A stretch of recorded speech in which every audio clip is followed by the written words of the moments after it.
Iran युद्ध से सबसे ज्यादा फायदा किसे हुआ?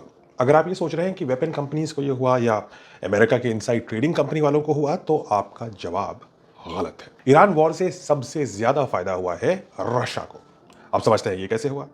मिडिल ईस्ट में कॉन्फ्लिक्ट बढ़ता जा रहा था और सबसे बड़ा इंपैक्ट पड़ा स्ट्रेट ऑफ हॉर्मूज पर। शायद इसी को कहा जा सकता है ईरान का सबसे बड़ा सीक्रेट वेपन। जब ये चोक पॉइंट डिस्टरप्ट हुआ तो ग्लोबल ऑयल सप्लाई पर प्रेशर आ गया और क्रूड ऑयल प्राइस तेजी से ऊपर की ओर बढ़ने लगे। अभी भी काफी हाई है। एक समय था जब ब्रेंट क्रूड $100 पर बैरल के ऊपर चला गया और यहीं से रशिया का गेम शुरू हुआ साइलेंटली। रशिया का ऑयल, जिसे यूरल्स क्रूड कहा जाता है, यूरल माउंटेन्स है रशिया में, उसका नाम यूरल क्रूड होता है।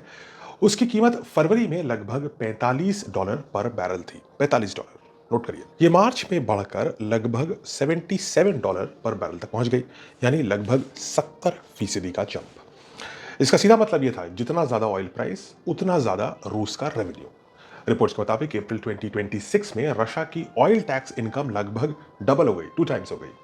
और सिर्फ इसी स्पाइक की वजह से रशिया को करीब 9 बिलियन यानी 90,000 करोड़ रुपए की एक्स्ट्रा इनकम हुई।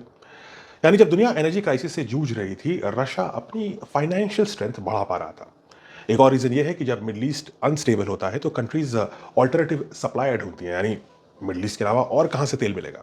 और इसीलिए सैंक्शंस के बावजूद रशिया एक फॉल बैक ऑप्शन बन जाता है। इनफैक्ट ऑयल प्राइसेस को कंट्रोल में रखने के लिए अमेरिका को भी रशियन ऑयल पर जो खरीद पर सैंक्शन लगा रखी थी अमेरिका ने, उसे भी टेम्परेरी विड्रॉ करना पड़ा। यानी ऑयल की डिमांड बढ़ती जा रही थी, क्रूड का प्राइस भी बढ़ता जा रहा था और रशिया भारी मात्रा में प्रॉफिट कमा रहा था। तो कमेंट्स में बताइए, क्या आपको लगता है कि अमेरिका ने इस युद्ध को डिक्लेयर करके शुरू करके अपने ही प्रतिद्वंदी, जिनको वो एनिमी मानता है, जिनके खिलाफ वो यूक्रेन में लड़ाई लड़ रहा है, रशिया, उसको मदद पहुंचा दी? इसलिए युद्ध सिर्फ हथियार से नहीं लड़ा जाता, युद्ध में बुद्धि लगानी पड़ती है। कभी कभी किसी और जगह से युद्ध करके आप अपने पुराने प्रतिद्वंदी को फायदा पहुंचा देते हैं। शायद डोनाल्ड ट्रंप ने ऐसा ही कुछ कर दिया।